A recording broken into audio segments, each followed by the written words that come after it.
Başını iş düşmesin, iş düşeyse başına. Çın dostları kaçmasın, boy yaşasın çın dostluk. Onsuz ömür geçmesin, dost ne hili dostluğun. İşin düştü bilersin, çın dostlar kıyın günne dost. Yıkılan çağında dost, hassa vaktin halından haber alsa şonno dost. Dostum köp deyip övünme, sıyna kendir önünde.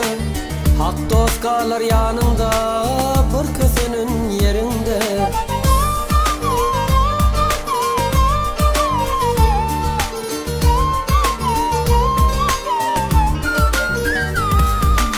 Barlı vaktin ilmadan, gelir sözün makullap.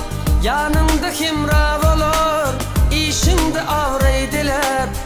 Büdüreysen yolunda, gelmez birce sorulap. Dost ne hili dostluğun, işin düştü bilersin. Senin devran gidince, sen sayanda gezilir. Sonra salamın alman, senin yüzün soğudular. Ananmak hiç olara, olar dost bolmadılar. Dost ne hili dostluğun, işin düştü bilersin.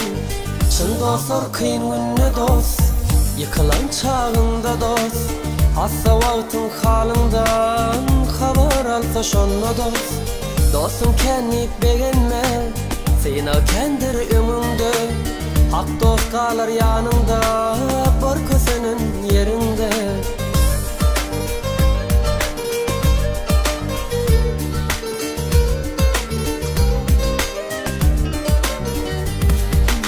Gitse ırskal devletin, yakın dostların gider. Sen yeke bulup kalsın, kamlanıp gönlün çıkar. Şonu dilin keltelip, süyücü günlerin ötür.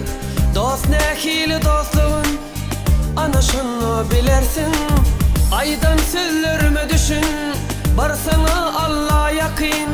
Hem atan inen yakın, uyandığın cigin yakın. Öyüngde yan yolluşun, oğlum kim kıydın yakın. Kim sana yakınlığın, kıyın önünde bilersin. Çın dostlar kıyın günne dost, yıkılan çağında dost. Hassa vaktin halından haber alsa şonno dost. Dostum kendip beğenme, sıyna kendir önünde. Hak dost kalır yanında, bir senin yerinde. Dostum kendip övünme, sıyna kendir önünde. Hak dost kalır yanında, bir senin